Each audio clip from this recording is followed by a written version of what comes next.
now we have the great pleasure of hearing from Ron Perisho, who has been an independent author and photography collector for 40 years. He co-authored the book Gettysburg in 3D and co-edited 99 historic images of the Civil War in the West. Ron contributed a majority of the American photographs for this exhibition, for which we're very grateful, and collects the antique photo equipment used by these photographers. Please welcome Ron Perisho.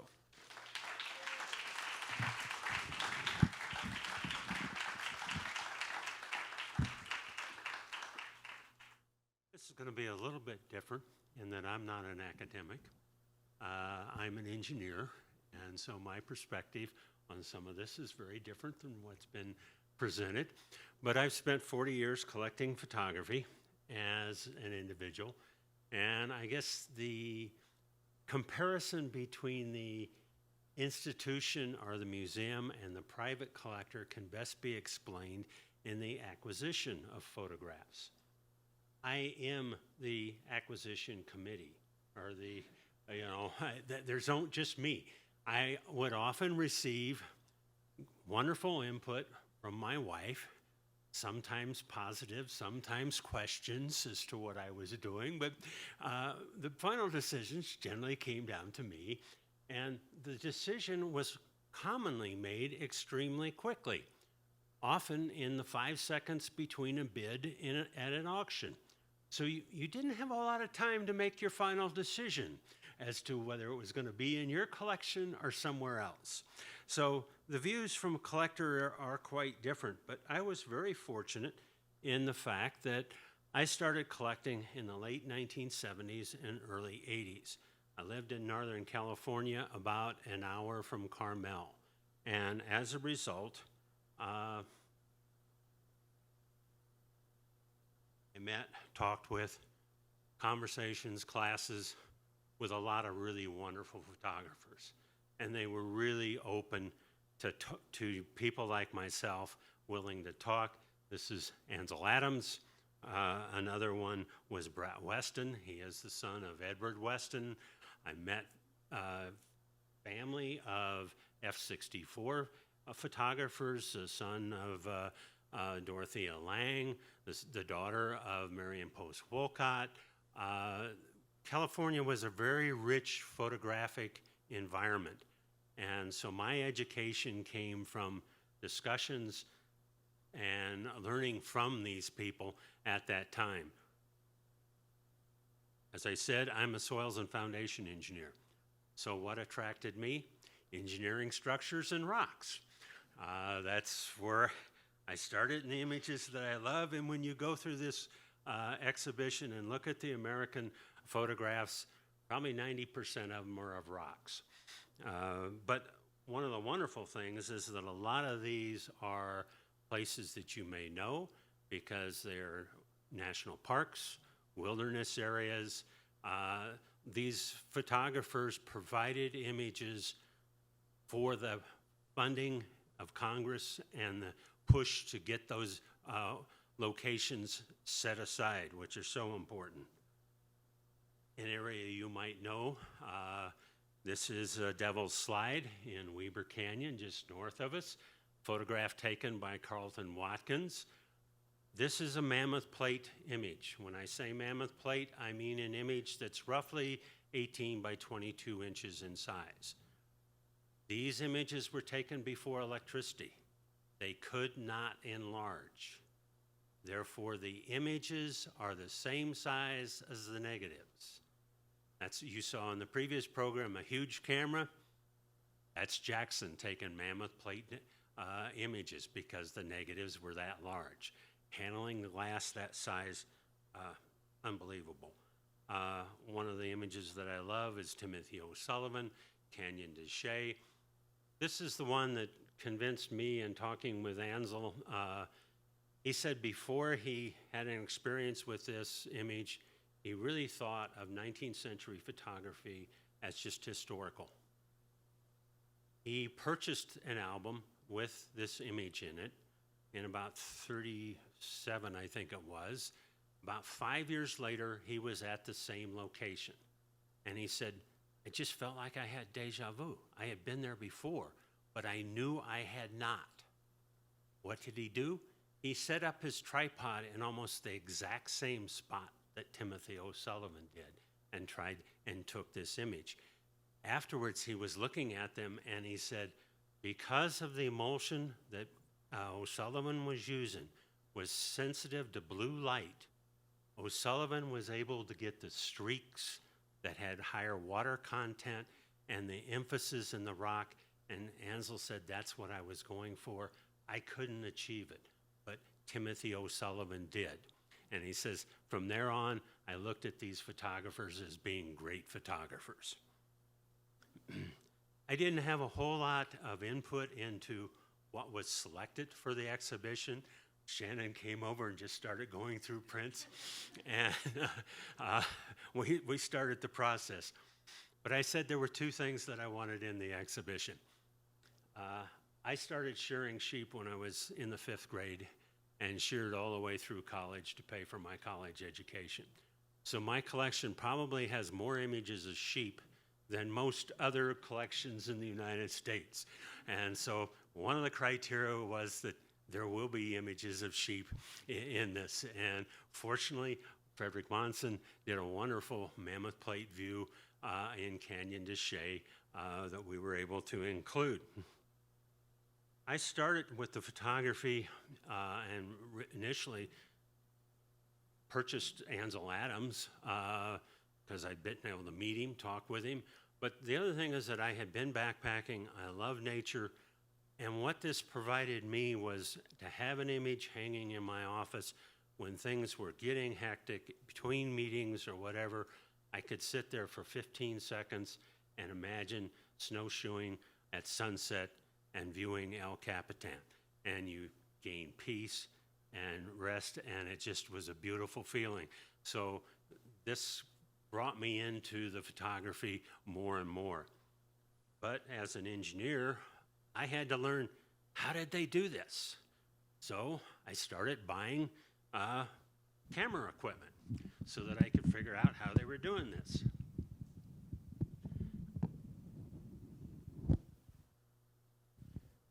This is a view of part of my photo cave or man cave in Gettysburg. You've got a Daguerrean type camera, stereo camera, larger view camera, a 4-lens camera so they could take 4 images at the same time, so they could sell 4 portraits of the same person more economically and quickly. This is a studio camera, the stereo viewers, and the part that is the hardest to find is the tripod. They were so big, bulky, and heavy, nobody saved tripods. So you can get onto the hold of the other equipment, but getting a hold of a tripod is a difficult story. Once I had the equipment, then I wanted to learn, how do you use it? So I took a wet plate class, beautiful location in Yosemite. This is my self-portrait with an 1870s camera in front of Half Dome. So of my wet plates, this is sort of my pride and joy. But what I wanted to show you is what was the process and how did you really do this? An illustration from, from a text is the first part is you have to pour the collodion. Collodion is about the consistency of pancake syrup. So you pour it either on the side or towards the center, and then you slowly rotate this liquid around the glass surface till you supposedly get the entire plate covered. This all takes place in a dark room. Once you get the collodion on the plate, the excess collodion, this is expensive chemistry, so you have to have a funnel that you can drain it off the glass negative into the jug of the collodion. The collodion is really the adhesive between the chemistry and the glass plate. So once you've got the collodion on the glass plate, Then you put it in the silver baths. And here you have silver baths for 2 different sizes of negatives. It must stay in there for at least 4 minutes for the transition and the chemical attachment of the silver negatives to the collodion for the process. These are very rich in the silver salts. Compared to films, no comparison. These images are so rich. Once you then had the negative prepared, you would pull it out and you would put it in a film holder. This is a tight container. You'd grab this container and run outside. The reason it's called wet collodion is that the chemistry must remain wet in the process. If it dries out, you got a black image. You don't have anything. So you have 15 to 20 minutes from when you start to when you finish developing the negative to complete the process. So time is of an essence. You move from the dark room with your tight negative out to the camera. You've already positioned the camera, focused the camera, so that's all taken care of. You pull the slide on the negative holder, so now it's exposed into the camera, run to the front of the camera, and you pull off the leather cap at the top, at the front of the lens. The lens cap is your shutter. So as soon as you pull that off, you start counting. 1001, 1002. The shortest exposures were typically 4 seconds, and that really had to be in bright sun. Typical exposures are 10 to 14 seconds, and if the sun happened to go behind a cloud, you'd have to add 2 or 3 seconds. There were no light meters. It was all up here. And so sometimes you had to take 2 or 3 images to get what you wanted because the sun was constantly changing on you. So shut everything back up after the exposure, bring the negative holder back in, and then more of the typical darkroom that we know of from the 70s and 80s with a tray of developer, fixer, and water. Now, since your print size is your negative size, the negatives all varied. And whether it was a stereo, whether you had a 5x7, they didn't really have the standard sizes like we do today, 8x10s or so forth. It would have been 6 3/4 by 8 1/4 or something like that, whatever the camera. All the cameras were handmade, beautiful craftsmanship. The lenses were all hand ground, so each photographer had a different system that he was working with. If you can imagine working in this environment with glass plates that are 18 by 22 inches. How do you pour the collodion, get it into the film, the negative holder, outside, exposed, back in, all the chemistry? You got 15 minutes to do this. And had to be 2 people. I mean, how can you hold an 18 by 22 inch glass plate by yourself and get all this done? We keep, as collectors, we want to buy images that have dark rooms. This is from a contemporary photographer using the wet plate process, but they were dark, they were hot.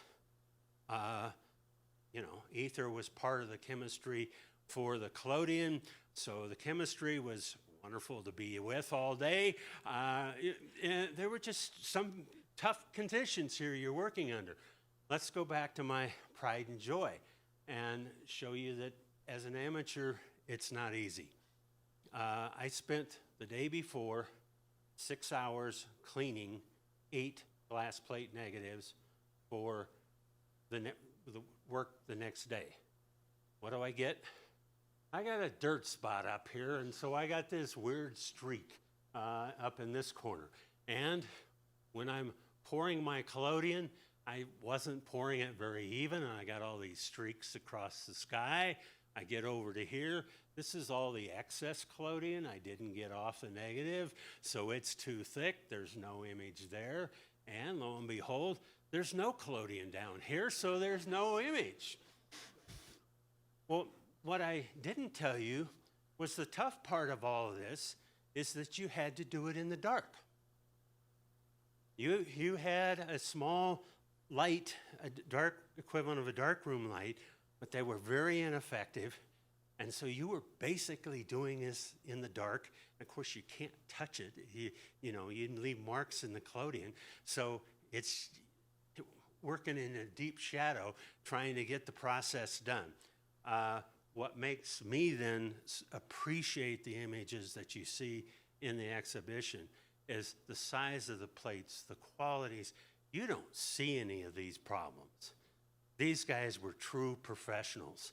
They knew what they were doing, and, yes, it's true that if it didn't turn out, and they would know it, they could take their knife and scrape off the collodion and then start all over, cleaning the glass, because the glass was expensive and hard to maintain. So we've seen this image, so I'm going to slip to the next one of a detail. This is William Henry Jackson working with his darkroom. But as you blow it up, you realize here's the stereo camera, here's the box for the larger camera, the additional lenses that he needed, chemistry, the funnel that you saw. Here's the all-important box with the glass plate negatives, the one that you put only on the best mule you had to go down the mountain. And all of this then took place within this little confined area that you had to work with. The dark rooms varied from one place to another. One photographer, this is the dark room of A.J. Russell. He had his on the back of a wagon. This is the only image that I know of that the horse is still attached to the wagon darkroom. I can't imagine what would happen if the horse started to move in the middle of your process, but his darkroom had this long black cape so that he could move up to the darkroom box, wrap the cape around him to make it light tight. And that's his photo wagon that he used photographing most of the Transcontinental Railroad.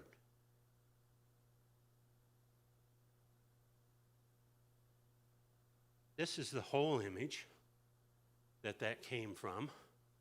The dark room over here. This town is Bear River City, and Dr. Egan Shannon and I were going back and forth. She very rightfully was doing her due diligence and checking everything that I said for the catalog, because I said this was in Wyoming. Well, she Googled it, and Bear River City is just up to the north here in Utah. Well, that may be Bear River City today. This Bear River City only lasted one winter.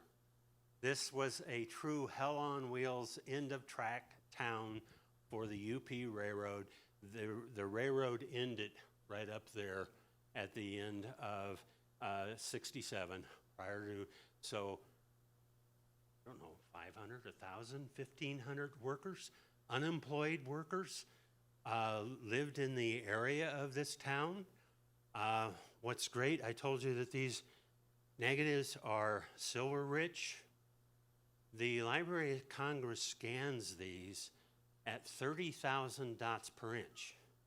Okay, to put that into perspective, when you see an image on your computer screen, that's 75 dots per inch. You print at 300 dots per inch, and they're scanning these at 30,000 dots per inch. When you take their scan, you can read every one of these signs, and I can assure you that every other one says it's a saloon.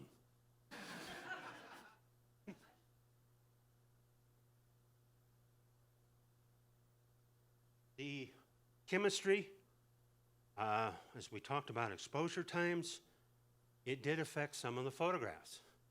This is an A.J. Russell of actually in Echo Canyon, taken in 68. Here's the railroad grade, but there's no tracks that have been laid.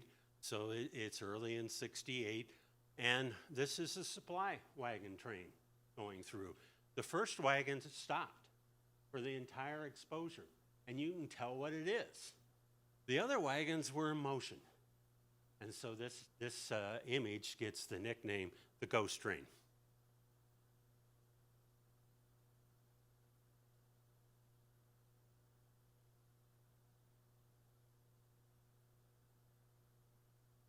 As I said, I love the bridges and the trestles. This is Dale Creek Bridge, our trestle. It was referred to as both ways. This is at the high point, Sherman Summit, about 9,000 feet between Cheyenne and Laramie. Another view of the same bridge is 130 feet high, a quarter of a mile long, and I've been in construction for 40 years. I don't know of a contractor that could do this. They actually physically surveyed and located where the bridge was going to be in September and October. They started building the stone foundations down here at the bottom. There's 4 of them. They're about 8 feet high, 12 foot wide, and over 100 feet long. There's no concrete. It's just totally mason foundation, built November and December at 9,000 feet in Wyoming. At the same time, all the timber, because there's no good timber in Wyoming, all the timber was being cut in Minnesota and Wisconsin. It was then shipped down the Mississippi, up the Missouri to Ohio, put on what train that was finished, and shipped out to this location. This is very early in the construction of 1868. They had to get this bridge done so they could keep moving and keep supplies coming. So this entire structure was built in 6 weeks, from mid-February to the end of March. I don't know how many thousands of men they had crawling around this thing. A lot of it's wood pegs. There was some steel pins. Obviously, nothing mechanical. Everything was block and tackle, pulled up and put into place, and everything finished in a 6-week period of time. I don't know of a construction project you think of an interstate bridge today that ever thought about getting done in 9 months.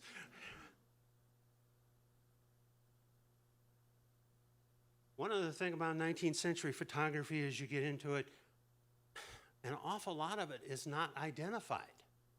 And so you're trying to figure out whose image is this? Sometimes on the surveys, they are labeled, other times they are not. And so you're trying to figure out, okay, whose image really is this? A wonderful example of this is a well-known image of the joining of the rails. This is a single glass plate. It's about 9 by 11 inches in size, done by A.J. Russell.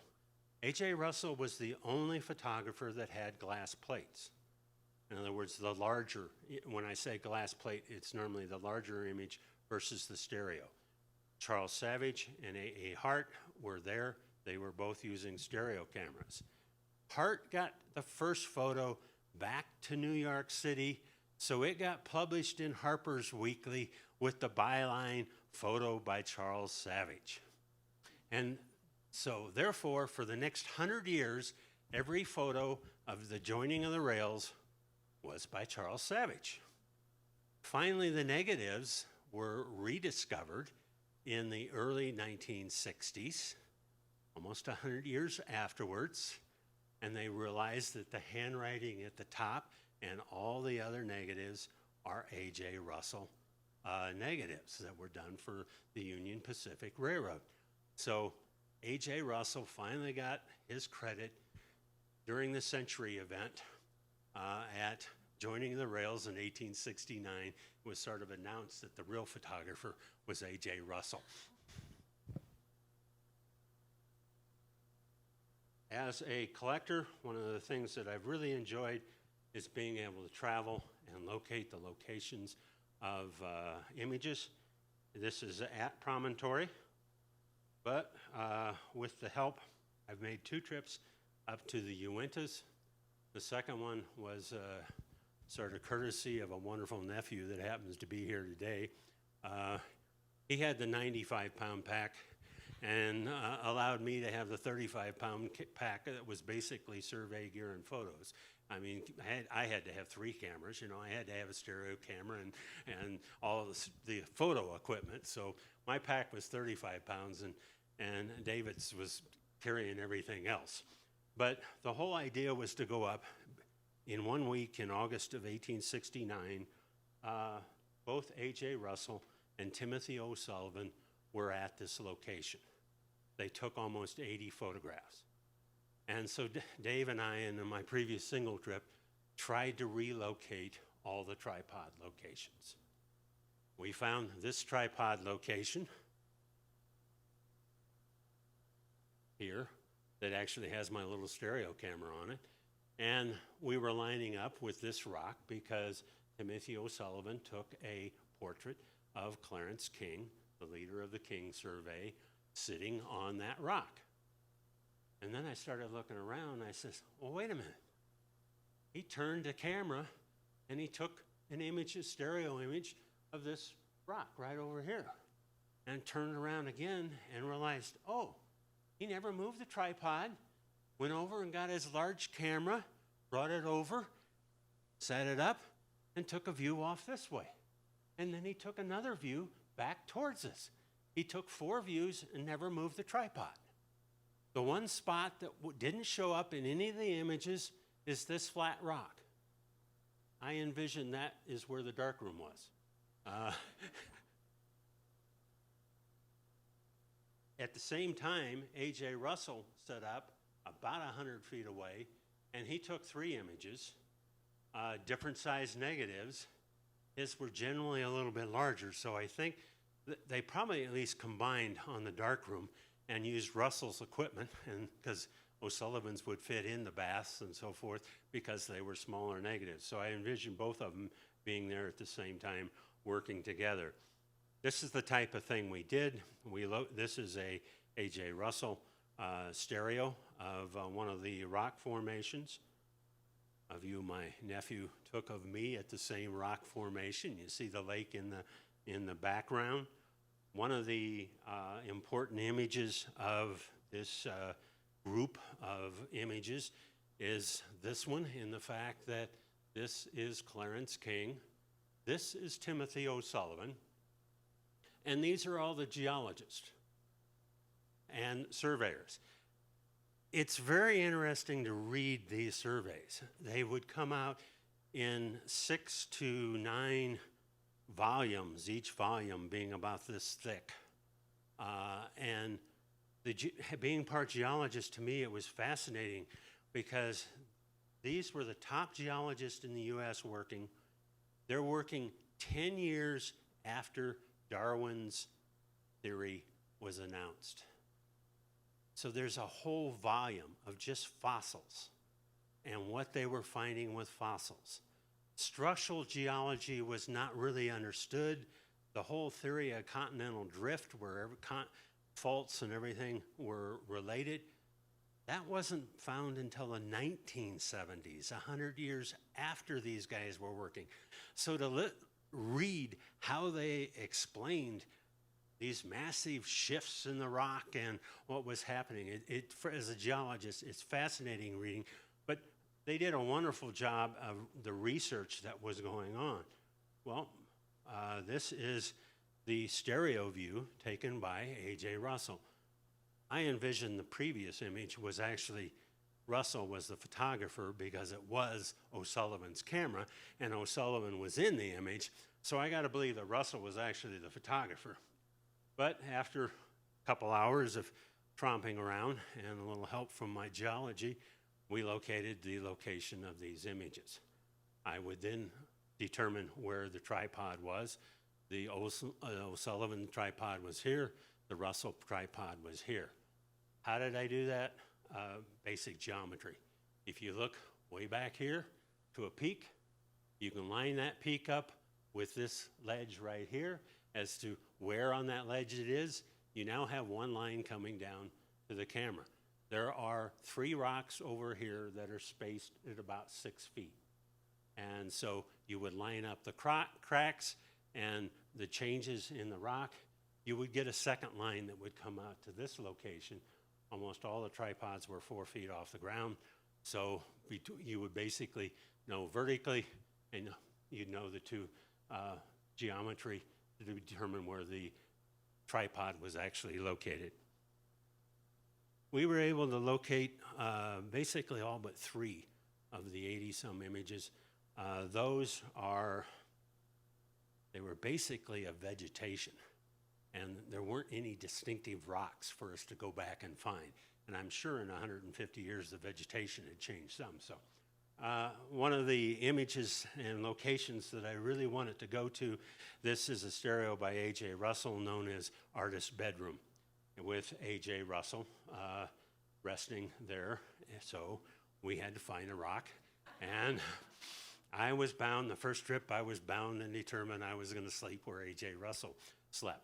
Well, I was pulling out my sleeping bag, and all of a sudden I heard a distinctive rattle that I recognized and decided there were not going to be 2 of us in my warm sleeping bag that night. So I found another location, which in so doing, I was rewarded as sunrise the next morning. From my sleeping bag, I took this image.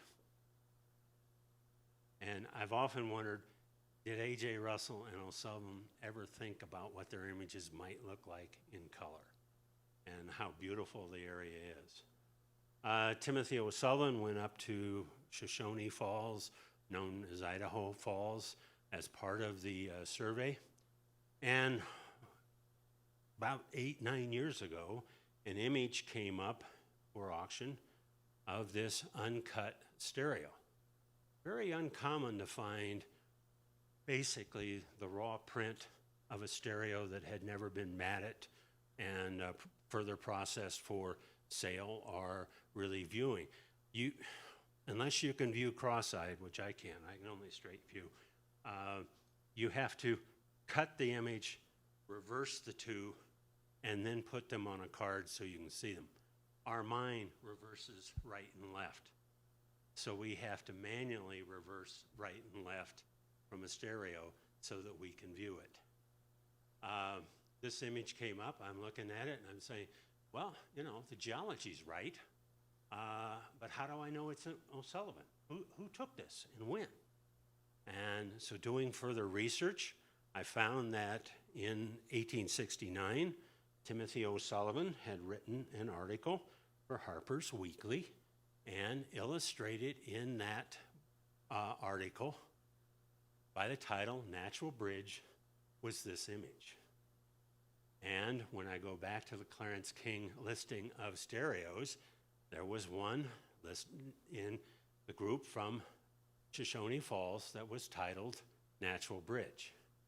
However, on all the listings, nobody knew what it looked like. No print existed of that image. And so it was like, is this the image or not? I have no way to confirm it, but when I compared the lithograph that was made, since they couldn't print photographs, they had to use this process, and in comparison, the title, everything else lined it up to tell me this was an O'Sullivan stereo, one of the missing ones. There are about 12 that are missing, and this is one, and it's in the exhibition, and to my knowledge anyway, it's the only known print. My explanation is that it probably went to Harper's Weekly to be made into the lithograph. The negative broke, so they never were able to print any other negatives, any other prints, and somehow 100 and some years later, this appears in an auction. The other thing I love is I often hear scholars talking about the accuracy of the images that are in Harper's Weekly. And I love, having done some rock climbing, this is not a very long rope, and I'm not sure if this had collapsed. Probably both of them would be down the canyon.